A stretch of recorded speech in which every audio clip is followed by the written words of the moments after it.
గీతాష్ తీసిన బద్రీనాథ్ 3 రోజుల్లో 16.5 కోట్ల రూపాయలు వసూలు చేసింది అన్న ఒక శుభవార్తను మీకు చెప్పడానికి నేను ఇక్కడికి వచ్చాను.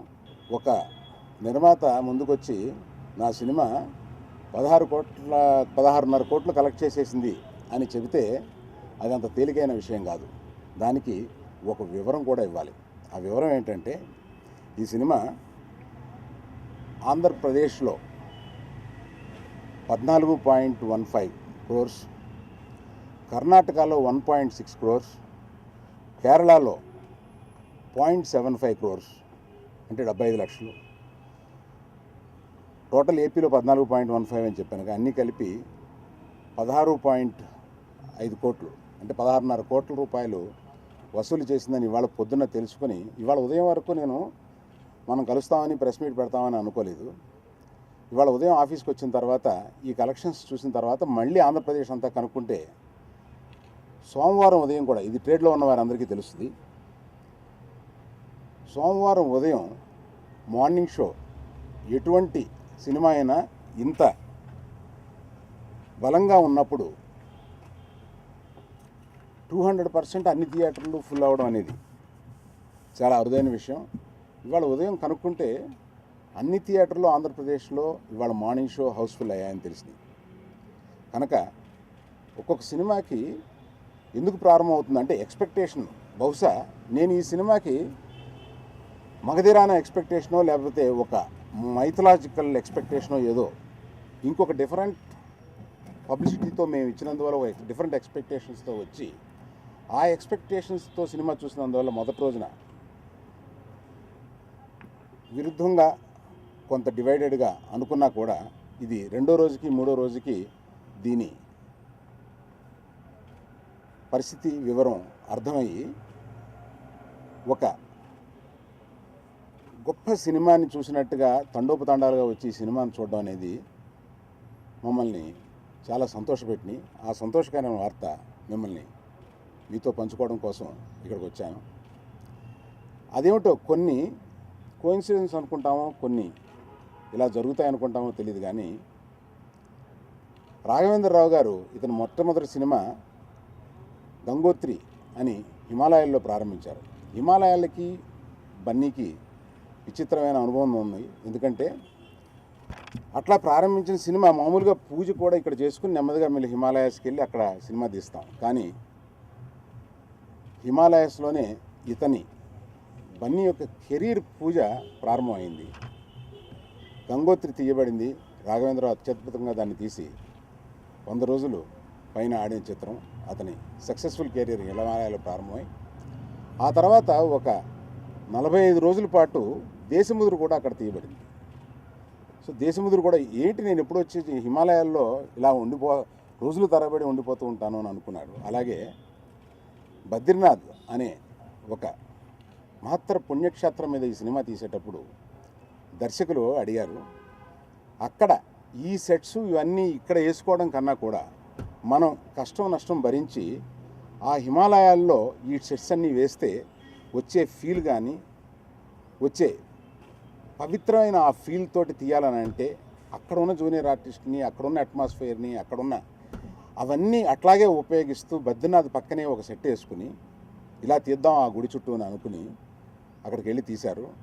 ఇటువంటి మహత్తరమైన పుణ్యక్షేత్రం మీద ఈ కథ తీయడం అనేది మా అదృష్టం, మా బన్నీ అదృష్టం, మా దర్శకుడు అదృష్టం కింద ఫీల్ అవుతూ, ఇటువంటి విశేషాలు కలిగిన ఈ సినిమాని ఎంతోమంది బద్రీనాథ్ వెళ్ళాలనుకుంటారు కానీ వెళ్ళలేరు.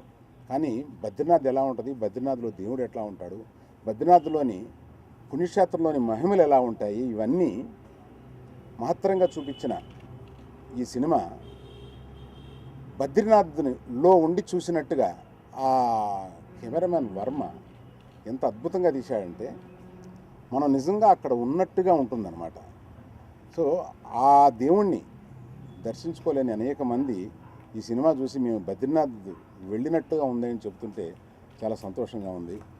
అలాగే మేము త్వరలో కొన్ని కాంటెస్టులు, కొంత ఆ కాంటెస్టుల్లో గెలిచిన వారిని బద్రీనాథ్ స్వయంగా తీసుకుని వెళ్ళడం, ఇట్లాంటి ఆ పుణ్యక్షేత్రం చూడాలనుకున్న వారికి ఈ పుణ్యక్షేత్రం అనేక మందికి చూపించడం, అందులో ఒక ఎపిసోడ్ నారాయణ పర్వతం అనేది ఉంది. ఆ నారాయణ పర్వతం యొక్క మహిమ, ఆ మట్టి యొక్క మహిమ, అణువులోనూ శ్రీమన్నారాయణుడు ఉన్నాడు అనేది ఈ సినిమాలో ఎలా నిరూపించామో అటువంటి నారాయణ పర్వతంలోని కొంత భాగాన్ని ఆంధ్రప్రదేశ్కి ఎలా తీసుకురావడం, ఇటువంటి అనేకమైనవి మీకు ఇంకా కొన్ని ప్రెస్ మీట్లలో చెప్పబడతాయి.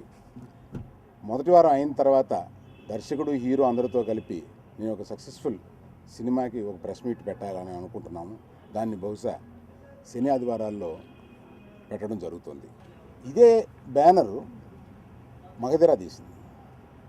మగధీర, బన్నీ, కత్తి, ఒక పెద్ద డైరెక్టరు, ఇవి అనగానే న్యాచురల్గా మగధీర లాంటి ఒక హిస్టారికల్ సబ్జెక్ట్ని తీసుకుని తీస్తున్నారేమో అన్న ఒక మగధీరాన్ని కళజోడుతో వచ్చి సినిమా చూడడం జరుగుతుంది న్యాచురల్గా. కానీ దాన్ని మేము రిలీజ్కి ముందే 1-2 సార్లు ఇట్లా కాదు అని చెప్పినా కూడా ఆ ఎక్స్పెక్టేషన్స్తో రావడం, అది కాదు అనుకున్న తర్వాత ఇది ఏమిటి అనేది జీర్ణం చేసుకోవడానికి ఒక రోజు పట్టుండొచ్చు అని అనుకుంటున్నాను నేను. సో అందువల్ల నేను అంత తేలిగ్గా నమ్మే మనిషిని కూడా కాదు, మీ అందరికీ తెలుసు. ఇవాళ ఉదయం అన్ని థియేటర్లకి కనుక్కుంటే, అన్ని ఆఫీసులకి కనుక్కుంటే ప్రతి ఆఫీస్లోనూ ఇవాళ ఉదయం మార్నింగ్ షో చాలా ఎర్లీగా, అంటే 10ంటికి అనుకుంటే 9:30కి 9 గంటలకి ఫిలప్ అయిపోతుంటే, అందువల్ల నెమ్మదిగా ఆగి మేము 11-11:30 వరకు అన్నీ కనుక్కున్నాం. అన్నీ కనుక్కుంటే except very few in the city, మిగతా అన్ని చోట్ల హౌస్ఫుల్స్ వచ్చినాయి. సో దాంతో టోటల్ తీయండి అన్న. టోటల్ తీస్తే 16.5 crores. అంటే ఓవర్సీస్ అండ్ నార్త్ ఇండియా మాకు సంపాదించడానికి సౌకర్యం లేదు. అందువల్ల అలా తీసుకున్నప్పుడు ఇది తప్పనిసరిగా ఆంధ్రప్రదేశ్కి తెలియాలంటే మన మీడియా హెల్ప్ ద్వారా ఇది ఆంధ్రప్రదేశ్ తెలియపరచడం మంచిది. ఎందుకంటే ఒక బాధ్యత గల నిర్మాత వచ్చి 16.5 కోట్లు నా సినిమా కలెక్ట్ చేసిందని నేను తప్పించుకెళ్ళిపోవడం కుదరదు. I have to have everything here. అందువల్ల అవన్నీ చూసుకున్న తర్వాత నేను స్టాఫ్ని పిలిచి తప్పనిసరిగా ఒక ప్రెస్ మీట్ పెట్టండి, ఇది ఈ వార్తని అందరికీ పంచుకోవాల్సిన అవసరం ఉంది అని చెప్పాను. Thank you very much friends. Magadheera దీనికన్నా 1.26 crores ఎక్కువ చేసింది సార్. అది కూడా అడిగాను, తప్పనిసరిగా ఈ ప్రశ్న వస్తుందని చెప్పేసి దాన్ని అడిగాను. ఇది దానికన్నా ఎక్కువ చేసింది.